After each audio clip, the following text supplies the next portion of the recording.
Assalamualaikum warahmatullahi wabarakatuh. Perkenalkan, nama saya Sardina dengan NIM 22040550018 dari kelas 6B Program Studi Pendidikan Khusus. Saya dari kelompok 8. Nah, di sini saya akan menjelaskan sedikit terkait dengan materi tentang instrumen pengembangan alat ukur sesuai dengan aspek anak berbakat.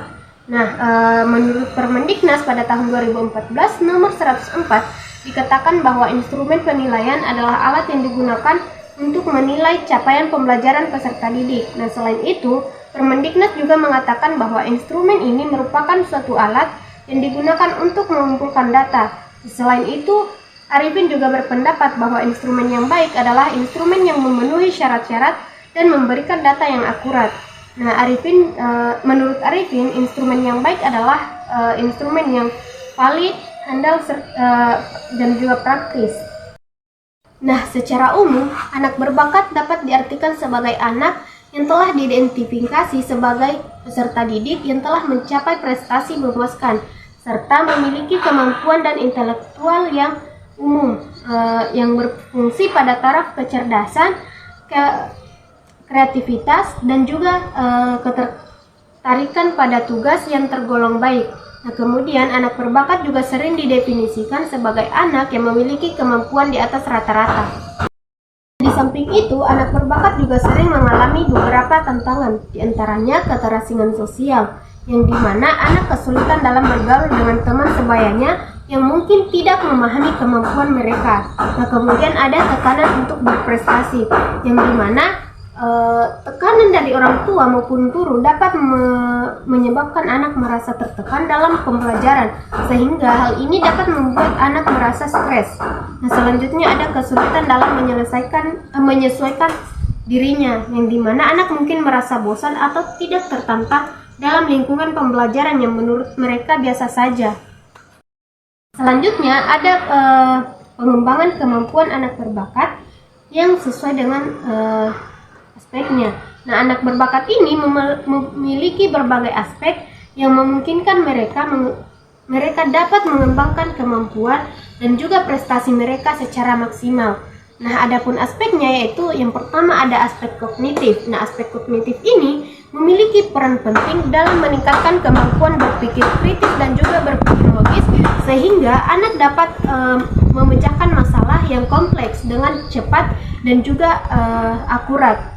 Contohnya seperti anak berbakat dapat menyelesaikan masalah yang kompleks dengan menggunakan logika dan juga penalaran yang tepat. Selanjutnya ada aspek kreatif. Nah, aspek kreatif ini memiliki peran dalam mengembangkan kemampuan menghasilkan ide-ide baru dan juga unik. Sehingga anak berbakat dapat menghasilkan karya seni yang unik dan juga kreatif. Contohnya anak bisa berpikir kreatif dengan membuat lukisan ataupun patung dengan menggunakan imajinasi serta kreativitas mereka. Selanjutnya ada aspek emosional. Nah, aspek emosional ini membantu anak berbakat dalam meningkatkan kemampuan mengelola emosi, sehingga anak dapat mengenali dan juga mengelola emosi mereka sendiri. Contohnya anak dapat mengatasi kesedihan ataupun kemarahan mereka dengan menggunakan teknik relaksasi dan juga pengelolaan emosi. Selanjutnya ada aspek sosial. Nah, aspek sosial ini membantu anak berbakat dalam meningkatkan kemampuan berinteraksi dan juga berkomunikasi dengan orang lain, sehingga anak berbakat dapat berinteraksi dan berkomunikasi dengan orang lain secara efektif serta bekerja sama dalam tim. Nah, contohnya seperti mereka dapat berdiskusi ataupun bekerja sama dalam proyek dengan menggunakan kemampuan komunikasi mereka serta dengan kerjasama mereka yang baik. Selanjutnya ada aspek fisik motorik. Nah, aspek fisik motorik ini berperan penting dalam meningkatkan kemampuan melakukan aktivitas fisik yang memerlukan koordinasi dan keseimbangan. Contohnya seperti anak berbakat ini dapat melakukan aktivitas fisik seperti bermain basket, berenang dengan menggunakan kemampuan koordinasi dan juga keseimbangan yang baik. Kemudian ada aspek moral etika, yang dimana aspek ini memainkan peran penting dalam meningkatkan kemampuan memahami dan juga menghormati nilai-nilai serta norma-norma sosial, sehingga anak berbakat dapat memahami dan menghormati peraturan-peraturan yang telah ditetapkan. Contohnya seperti anak-anak ini menghormati aturan-aturan yang telah ditetapkan di sekolah, di rumah, atau dimanapun.